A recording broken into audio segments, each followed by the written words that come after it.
मसीह यीशु के नाम में आप सबकी सलामती हो।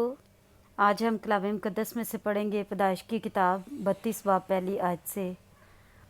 और याकूब ने भी अपनी राह ली और खुदा के फरिश्ते उसे मिले, और याकूब ने उनको देखकर कहा कि ये खुदा का लश्कर है, और उस जगह का नाम महनाइम रखा।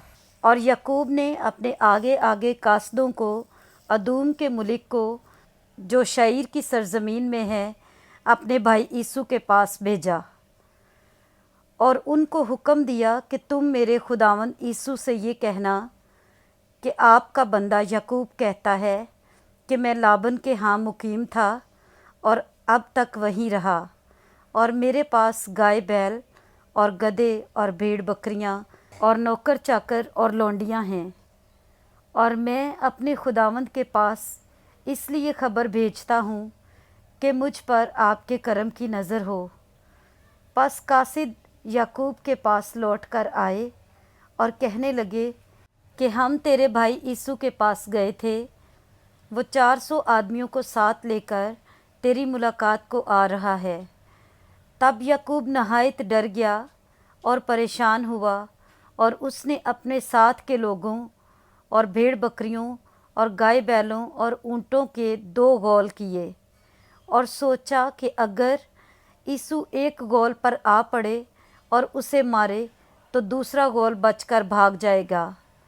और याकूब ने कहा, ऐ मेरे बाप इब्राहिम के खुदा और मेरे बाप इसहाक के खुदा, ऐ खुदावंद जिसने मुझे ये फरमाया कि तू अपने मुल्क को अपने रिश्तेदारों के पास लौट जा और मैं तेरे साथ भलाई करूँगा, मैं तेरी सब रहमतों और वफ़ादारी के मुकाबला में जो तूने अपने बंदा के साथ बरती है बिल्कुल हेच हूँ, क्योंकि मैं सिर्फ़ अपनी लाठी लेकर इस यरदन के पार गया था, और अब ऐसा हूँ कि मेरे 2 गौल हैं। मैं तेरी मिन्नत करता हूँ कि मुझे मेरे भाई ईसू के हाथ से बचा ले, क्योंकि मैं उससे डरता हूँ कि कहीं वो आकर मुझे और मेरे बच्चों को माँ समेत मार न डाले।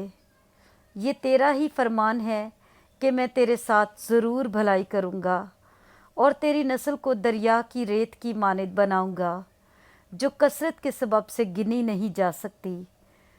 और वो उस रात वहीं रहा, और जो उसके पास था उसमें से अपने भाई ईसू के लिए ये नजराना लिया, 200 बकरियां और 20 बकरे, 200 भेड़ें और 20 मेंढे, और 30 दूध देने वाली ऊँटनियाँ बच्चों समेत, और 40 गायें और 10 बैल, 20 गधियाँ और 10 गधे। और उनको जुदा जुदा गोल करके नौकरों को सौंपा और उनसे कहा कि तुम मेरे आगे आगे पार जाओ और गौलों को ज़रा दूर दूर रखना।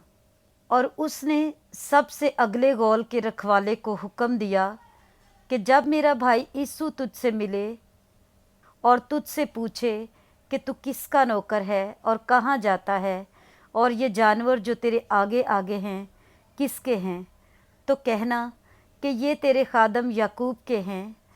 ये नजराना है जो मेरे खुदावंद ईसू के लिए भेजा गया है, और वो खुद भी हमारे पीछे पीछे आ रहा है। और उसने दूसरे और तीसरे को और गौलों के सब रखवालों को हुक्म दिया कि जब यीशु तुमको मिले तो तुम यही बात कहना, और ये भी कहना कि तेरा खादम याकूब खुद भी हमारे पीछे पीछे आ रहा है। और उसने ये सोचा कि मैं इस नजराना से जो मुझसे पहले वहाँ जाएगा उसे राज़ी कर लूँ, तब उसका मुँह देखूँगा, शायद यूँ वो मुझको कबूल करे। चुनाचे वो नजराना उसके आगे आगे पार गया, और वो खुद उस रात अपने डेरे में रहा। और वो उसी रात उठा और अपनी दोनों बीवियों, दोनों लौंडियों और 11 बेटों को लेकर उनको यबूक के घाट से पार उतारा, और उनको लेकर नदी पार कराया और अपना सब कुछ पार भेज दिया। और याकूब अकेला रह गया, और पो फटने के वक्त तक एक शख्स वहाँ उससे कुश्ती लड़ता रहा। जब उसने देखा کہ وہ اس پر غالب نہیں ہوتا تو اس کی ران کو اندر کی طرف سے چھوا، اور یعقوب کی ران کی نس اس کے ساتھ کشتی کرنے میں چڑھ گئی، اور اس نے کہا مجھے جانے دے، کیونکہ پو پھٹ چلی۔ یعقوب نے کہا کہ جب تک تو مجھے برکت نہ دے میں تجھے جانے نہیں دوں گا۔ تب اس نے اس سے پوچھا کہ تیرا کیا نام ہے؟ اس نے جواب دیا یعقوب۔ اس نے کہا کہ تیرا نام آگے کو یعقوب نہیں بلکہ اسرائیل ہوگا، کیونکہ تو نے خدا اور آدمیوں کے ساتھ زور آزمائی کی اور غالب ہوا۔ تب یعقوب نے اس سے کہا کہ میں تیری منت کرتا ہوں، تو مجھے اپنا نام بتا دے۔ اس نے کہا کہ تو میرا نام کیوں پوچھتا ہے؟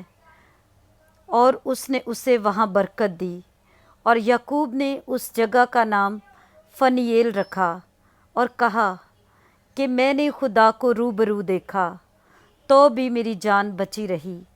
اور جب وہ فنییل سے گزر رہا تھا تو آفتاب طلوع ہوا اور وہ اپنی ران سے لنگڑاتا تھا۔ اسی سبب سے بنی اسرائیل اس نس کو جو ران میں اندر کی طرف ہے آج تک نہیں کھاتے، کیونکہ اس شخص نے یعقوب کی ران کی نس کو جو اندر کی طرف سے چڑھ گئی تھی چھو دیا تھا۔ پاک کلام کے پڑھے اور سنے جانے پر خداوند کی برکت ہو، آمین۔